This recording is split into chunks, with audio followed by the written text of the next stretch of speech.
कौन सा device real time image उपलब्ध करा सकते हैं?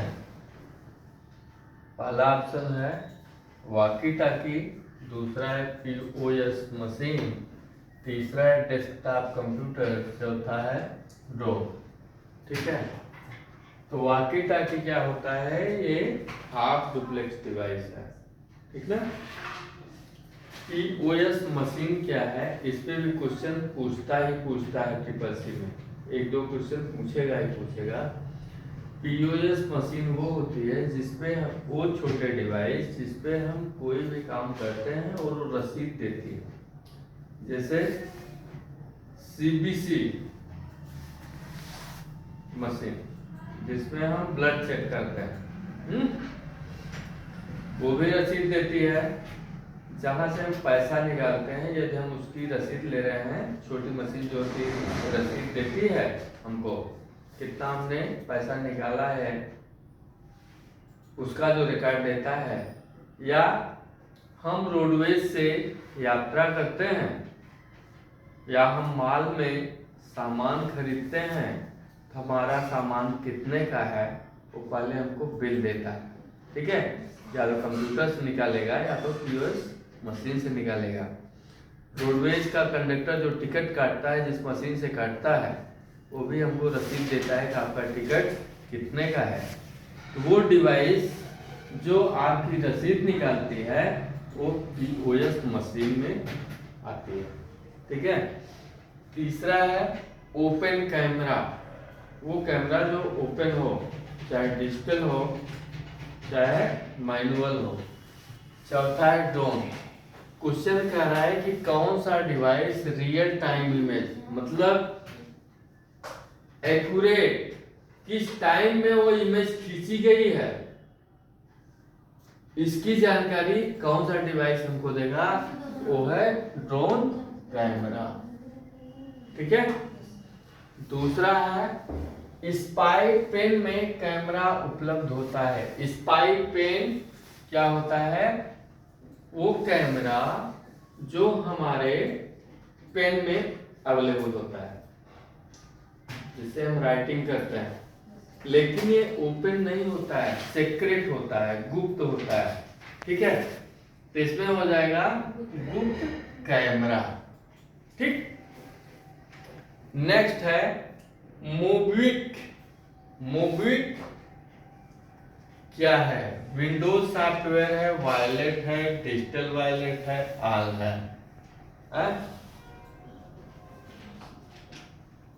क्या है? वायलेट है। जिस तरह आपका फोन पे है, गूगल पे है, अमेजॉन पे है, उसी तरह से मोबिक्विक ये भी एक वायलेट है। नेक्स्ट है सीडी की अपेक्षा डीवीडी की क्षमता कम होती है। ये क्वेश्चन अमूमन फंसाने वाला होता है, हर बात पूछता है। ठीक है, तो सीडी की क्षमता कितनी होती है? 750 MB। और डीवीडी की कितनी होती है? 3 GB से लेके 5 GB तक। क्वेश्चन कह रहा है सीडी की अपेक्षा डीवीडी की क्षमता कम होती है। फॉल्स है। अगर यही कर दे कि डीवीडी की अपेक्षा सीडी की क्षमता कम होती है तो ये ट्रू हो जाएगा। ठीक है, इसलिए यहाँ पे फॉल्स हो जाएगा। नेक्स्ट है एमएस वर्ड में डिफॉल्ट मार्जिन क्या है? Right, centre, both, none. None होगा, क्योंकि हम कहीं से भी कोई भी जो हमारी डिफॉल्ट मार्जिन होगी वो हमेशा लेफ्ट से होती है, क्योंकि हम जब राइटिंग करना शुरू करते हैं तो लेफ्ट साइड से करना शुरू करते हैं, और इसमें लेफ्ट नहीं है, यहाँ पे आपका हो जाएगा नन की जगह पे लेफ्ट। ठीक, नेक्स्ट है बायोमेट्रिक्स डिवाइस आउटपुट में सम्मिलित नहीं। बायोमेट्रिक डिवाइस क्या है? जहां पे हम थंब लगा के अपनी पहचान व्यक्त करते हैं, चाहे वो हम आधार से पैसा निकाल रहे हों, चाहे हम कहीं पे कर्मचारी हैं, अपनी अटेंडेंस बायोमेट्रिक्स के जरिए हम देते हैं, या कोई हम ऑनलाइन फॉर्म भरते हैं वहाँ भी हमारी बायोमेट्रिक्स लगती है, या हम कोई ऑनलाइन एग्जाम देते हैं वहाँ भी हमारी बायोमेट्रिक्स पहचान के लिए जरूरी होती है। ये है आपका इनपुट डिवाइस में है, न कि आउटपुट में है, इसलिए ये फॉल्स हो जाएगा।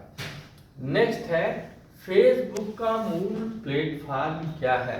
देखिए इस टाइप का डिजिटल क्वेश्चन जब आपको आए, मान लीजिए आपको जानकारी नहीं ना, किसी भी क्वेश्चन का अगर कोई आंसर हमको नहीं मिल रहा है तो हम गूगल में जाएंगे, लिंक्डइन पे चले जाइए या विकिपीडिया पे चले जाइए, उसको ओपन करिएगा, पूरी हिस्ट्री आपको मिल जाएगी। ये किस प्लेटफॉर्म पे बना हुआ है, किस सॉफ्टवेयर पे बना हुआ है, किस सन में बना हुआ है, पूरी डिटेल जानकारी आपको वहाँ से अवेलेबल हो जाएगी।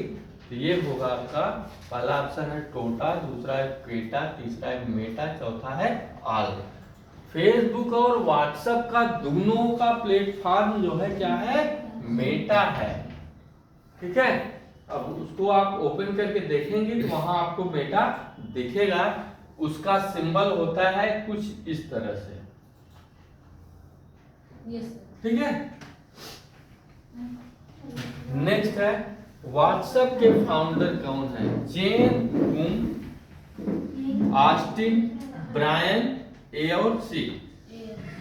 तो जेन क्रूम भी हैं और ब्रायन भी हैं, इसलिए आपका ए एंड सी होगा। नेक्स्ट है ट्विटर का दूसरा नाम क्या है। अगर यहाँ पे पूछता है, पहला ऑप्शन आपका स्टेटस, दूसरा है ट्विटर, तीसरा है, देखिए पहले और दूसरे और तीसरे ट्विटर में अंतर है। दूसरा ट्विटर है TWITER, तीसरा ट्विटर है TWITTER, चौथा है एक्स। ठीक है, ट्विटर का सबसे पुराना नाम जब पूछेगा तो आपका स्टेटस होगा। ठीक है, अगर दूसरा नाम पूछता है तो ट्विटर होगा स्टेटस के बाद वाला, लेकिन उसके बाद का अपडेटिंग लेटेस्ट नाम पूछेगा तो TWITTER होगा। यदि करंट का नाम पूछता है तो आपका क्या होगा, यक्स होगा, क्योंकि इसको एलन मस्क ने खरीद लिया है और इसके सिंबल के साथ साथ इसका भी नेम चेंज करने की पूरी योजना बना ली है। बहुत जल्दी इसका नाम एक्स आपको मिलेगा। ठीक है, अगर करंट में आपके ऑप्शन में यक्स है तो आप यक्स लिखिएगा। अगर पुराना पूछता है, सबसे पुराना ये ऑप्शन है, स्टेटस लिखिएगा। ठीक है, या उसके बाद का पूछता है ये नहीं है तब आप ये वाला ट्विटर लिखिएगा, TWITTER। ठीक है, तो करंट में आपका नाम यक्स होने वाला है, यक्स आप ध्यान रखिएगा। नेक्स्ट है पहले मोबाइल फोन को बनाने में कितना खर्च आया था। इसको फोन को बनाया किसने था, 1971 में मार्टिन कूपर ने बनाया हुआ था। ठीक है, ये कहाँ के थे, अमेरिका के थे। इसको बनाने में जो खर्च लगा था, जो मनी इन्वेस्ट हुई थी, वो हुई थी 8.1 करोड़। ठीक, लेकिन जब उसको थोड़ा अपडेट करके लॉन्च किए, वो किस कंपनी ने सबसे पहले बनाया था, मोटोरोला। ठीक है, जब उसने लॉन्च किया हुआ था तब उसकी कीमत 5 लाख से 3 लाख के रुपए के बीच में लॉन्च करने के बाद। लेकिन जब मार्केट पर उन्होंने उतारा एज ए बिजनेस पर्पज, व्यवसाय के लिए, तब उसकी कीमत थी 37,500 रुपए उस मोबाइल की। ठीक है, इसमें हो जाएगा आपका, अगर लागत पूछता है, खर्च आया है तो 8.1 करोड़। लॉन्च होने के बाद जो उसकी कीमत फिक्स की गई थी वो थी 37,500। ठीक है, नेक्स्ट है पहले मोबाइल को चार्ज करने में कितना समय लगा था। चार्ज की बात कर रहा है, रिचार्ज की नहीं। ठीक है, चार्ज करने में पहला ऑप्शन था 10 घंटे, दूसरा था 3 घंटे, तीसरा है 2 घंटे, चौथा है नन।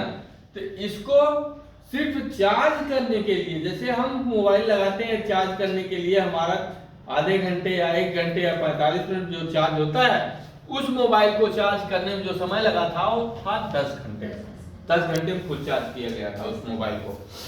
नेक्स्ट है डायनाटेक 8000X। ये किसका नाम था? ग्राफिक टेबलेट का, मॉनिटर का, फोन का या डेस्कटॉप का? ये वो कंपनी थी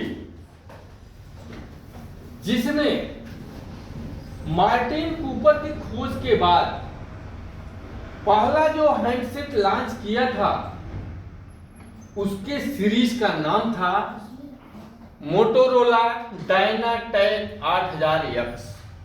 ठीक है, पहला जो हैंडसेट था उसकी सीरीज का नाम था मोटोरोला डायनाटेक 8000X।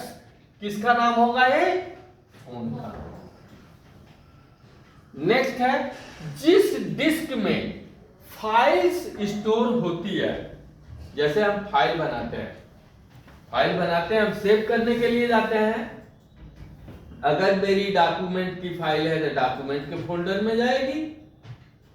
अगर हम सेव करते वक्त उसको केयर नहीं किए हैं, डी ड्राइव नहीं चुने हैं, तो सी में जाएगी, जबकि हमको ऑलरेडी डी में ही सेव करना चाहिए, है ना। कह रहा है जिस डिस्क में, मतलब फाइल सेव करने के बाद जिस डिस्क में स्टोर होगी उस पर एक नेम लोकेशन होता है, चाहे वो सी हो, चाहे डी हो, चाहे ई हो। उसका एक लोकेशन होगा कि ये फाइल हमारी कहां पे है, और किस टाइप का लोकेशन होगा, नेम का लोकेशन होगा। ठीक है, तो किस में होगा? पोर्ट के रूप में होगा, पोर्ट की जगह पे होगा, होल्डर की जगह पे होगा, फोल्डर की जगह पे होगा, या यूजर इंटरफेस की जगह पे होगा।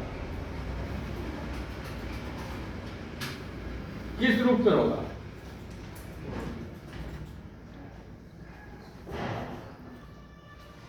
किसी फाइल का नेम लोकेशन किस रूप में होगा? फोल्डर के रूप में होगा।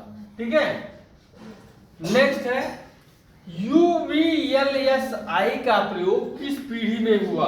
3rd generation, 4th generation, 5th generation, 1st generation. मान लीजिए ये क्वेश्चन हमको नहीं आइडिया है, ठीक है। 1st जनरेशन में क्या था? वैक्यूम ट्यूब थे। 2nd में क्या था? 2nd का जिक्र इसमें नहीं है। 2nd में क्या था आपका? ट्रांजिस्टर था। 3rd में क्या था? आईसी था।